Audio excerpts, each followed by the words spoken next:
हमारा भारत विविधताओं का देश है।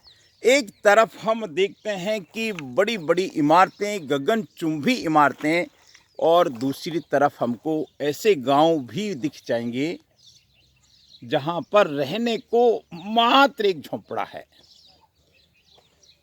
ये गांव की तस्वीर, वैसे ऐसी तस्वीर अच्छी किसी को नहीं लगेगी, किसी को अच्छी नहीं लगेगी।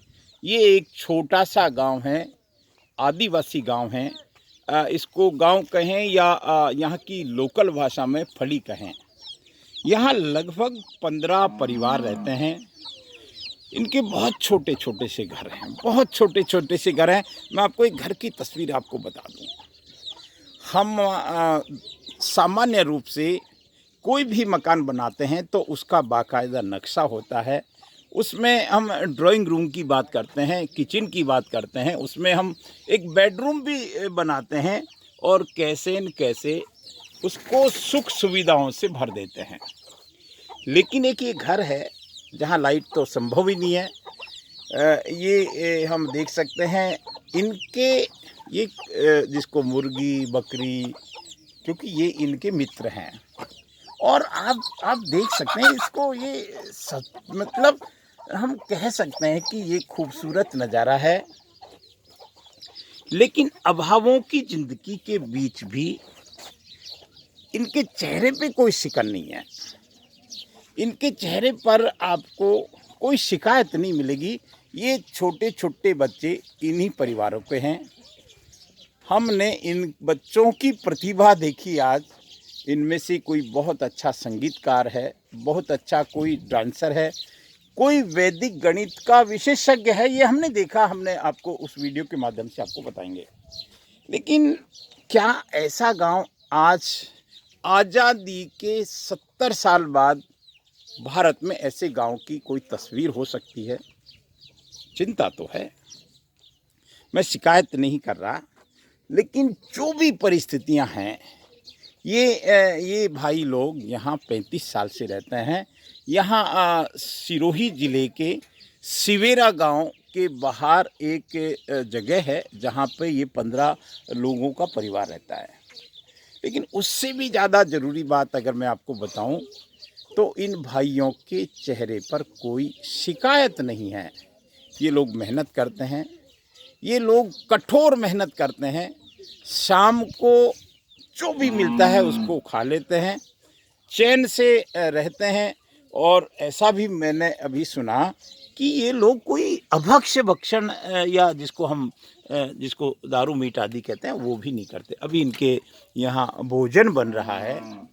फिर मैं आपको निवेदन कर दूं, यहाँ इन्होंने अपने जिसको कहें कि, क्योंकि एक ही है ये इसी को इन्होंने रसोई बना रखा है। आप इसमें देखिए कि चूल्हा जल रहा है, रोटी बन रही है। रोटी का जो भी तरीका है, इन्होंने सब्जी बनाई, कुछ साग बनाई हो गए? क्या बनाई हो आज साग? खाटा में क्या बनाई हो भाई? चलो मैं आपको ये बता दूं, इन्होंने एक ये बड़ी अच्छी सी सब्जी बनाई है, रोटी बन रही है, और ये इनका जीवन है, यही इनका संसार है। और इन बच्चों में मैं उन महात्मा जी को जरूर आज धन्यवाद दूंगा जिन्होंने इन बच्चों में एक निखार लाने का कोशिश किया है। ये गौ माता की सेवा करते हैं। ये पूरा गांव आप देख लीजिए साहब, और हो सके तो इनकी मदद कीजिए। कैसे मदद कर सकते हैं ज़रूर कीजिए। ये हम इसी गांव के उन लोगों को देख रहे हैं। आप देखिए कि संत का क्या सत्कार करते हैं। ये सभी लोग एक आज जो चल रहा है दौर, उस दौर में एक डिस्टेंस लगा के बैठे हैं। आप देख लीजिए, ये एक बड़ी खूबसूरत तस्वीर है, खूबसूरत तस्वीर है। ये अपने आप में ये हमारे भारत के किसी छोटे से गांव की तस्वीर है। दूसरा उन्नत तो मतलब ये 2 ही 3 काम में प्रागण हो सकता है, जैसे ये बंद कर सकते हैं। खाने पीने की आइटम मेरा ज्यादा मत मान, पकड़ के उधर से लेके आता ही है।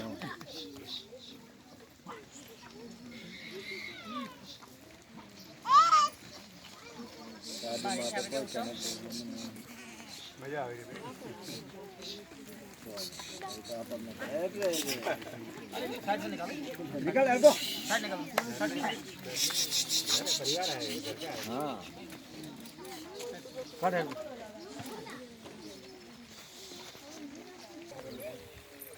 हम जो नज़ारा देख रहे हैं बहुत देर से, उसमें आज एक कुछ सार तत्व निकल कर आया कि हमारे सुरेश भाई और यहाँ संत महाराज भी हैं कि भाई इनके हम कैसे मदद कर सकते हैं, क्या इनके अंदर हुनर हो सकता है और उस हुनर का क्या उपयोग ले सकते हैं।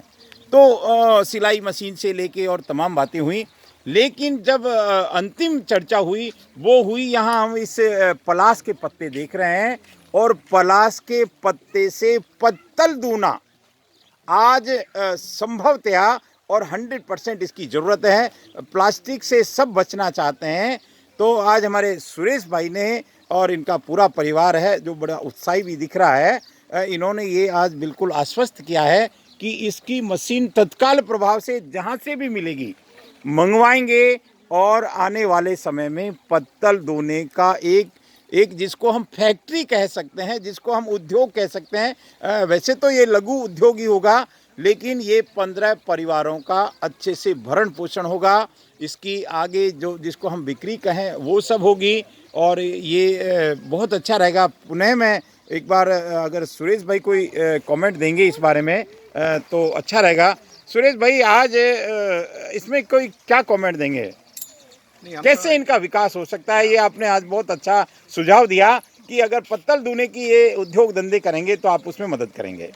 बेसिकली ये है कि यहाँ पर आए हम महाराज को मिलने और देखा जी। और एक जिस माहौल में रह रहे हैं जी। अपने देश में, तो देख के दुख भी हुआ जी। चेहरों को देख के एक हर्ष भी हुआ। हाँ, हाँ। चलो भारत में ये है जी। और मन में एक भाव आया कि भाई इनके अंदर क्या हुनर है। हर इंसान में कुछ ना कुछ हुनर होता है। 100%। अगर यहाँ पे अगर 25-50 लोग हैं तो किसी न किसी में कोई ना कोई प्रतिभा छुपी हुई है। जी भाई साहब, उसको उभारने के लिए हम क्या मदद कर सके, ठीक है। हम तो सिर्फ मदद कर सकते हैं। हाँ। बाकी काम इनको करना है और कुछ ना कुछ उनको सीखना पड़ेगा, 1-2 कदम।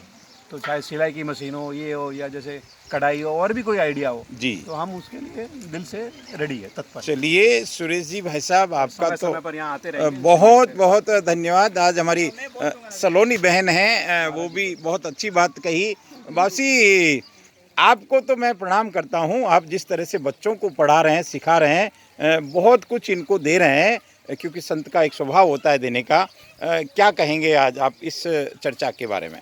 इस चर्चा में पहले तो मैं सुरेश जी को निश्चित रूप से उनको धन्यवाद दूंगा कि उन्होंने मतलब इस गरीब स्थिति को, इन गरीब समाज को आकर के देखा और इनके दुख को समझा जी। और उसने अपने दुख समझा कि मेरे परिवार जैसा ही है और जो दुखी हो रहे हैं उन लोगों के लिए वो आगे आए, मुझे आके मिले कि भाई इनको क्या मदद कर सकूँ। तो उन मशीन के लिए हमके लिए इसलिए तो हम बहुत बहुत उनको धन्यवाद देंगे कि, और उससे तो हम क्यों मतलब पूरा जीवन ये समाज इसका सूर्य भाई का आभारी रहेंगे। निश्चित भाई निश्चित। इन्होंने हमको एक मशीन ला के हमको एक मार्ग दिखाया, धंधा से हमको लगाए, इसलिए हम देंगे। और यहाँ जो बच्चे को पढ़ाना क्या है, मेरा कर्तव्य मैं कर रहा हूँ। ठीक और बात मैं तो अभी अकेला था, तो मुझे और हिम्मत आई कि सुरेश भाई मेरे साथ हुआ इनकी हेल्प करने के लिए। जितना आता शक्ति मैं करता हूँ, वैसे हमारे और भी भगत जो कर रहे हैं मदद है, और भी इनके लिए हम चल रहे हैं। और अगर ज़्यादा अगर हम चाहेंगे तो और कुछ आगे होगा। ठीक बात है, लेकिन हम पत्तल धोने से शुरू करते हैं और बहुत शीघ्र करते हैं। सिलाई मशीन के लिए भी हम जैसे वो साड़ी बिनना है, उसमें जो कुछ डिजाइन भरना है, जैसे अब ये डिजाइन भरना है, ऐसे डिजाइन भरने के लिए वो भी हम कोशिश करेंगे। जी, जी, ताकि बच्चों को सिखाने के लिए हम भी सिखाए। मैं खुद जानता हूँ कुछ, जी कुछ जी, कारीगर, बाप से आप तो बहुत कुछ जानते हैं। मतलब मशीन सिखाना, ये करना मैं सिखा सकता हूँ, मैं जी। बता सकता हूँ, उनको मार्ग दिखा सकता हूँ। जी जी जी और जी। बाकी जो है सुविधा तो फिर आप लोग, मेरे पास में क्या, हमारे पास हुनर तो है परंतु हमारे पास व्यवस्था नहीं है। जी जी बस जी। इससे हम लाचार, ये समाज गिरे क्यों? कला तो सब कुछ है, ताकत है, सब कुछ है, पर उसके पास में साधन नहीं है, साधन नहीं है, बिल्कुल। अगर साधन मिलेगा तो बच्चे हुनर। चलिए, हमारे पास शक्ति भी है और इधर साधन भी है, तो जब दोनों का मिलन होगा, और बहुत जल्दी मिलन हो चुका है, मैं मेरी बात को विराम देता हूँ। सलोनी, एक लाइन में आप क्या कहेंगे? आज आप बहुत खुश दिख रहे हैं। नहीं, मुझे तो बहुत आनंद आया यहाँ के आप मुंबई नगरी, माया नगरी, और इसमें क्या भेद देख रहे हैं मूल रूप से? बहुत मतलब वहाँ चेहरे पे खुशी नहीं होगी, लेकिन यहाँ कुछ नहीं है तो भी बहुत खुश हैं ये लोग। नहीं, वहाँ पे तो ऐसे लोगों को बिठाना मुमकिन ही नहीं है, वहाँ सिर्फ भागते हैं लोग। वहाँ भागते हैं। अरे वाह वाह वाह वाह।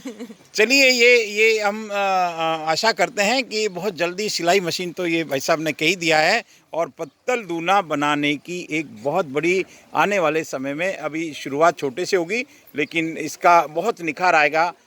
हम श्री स्वामी जी महाराज, जिनको पागल बाबा बोलते हैं, बोलो पागल बाबा की।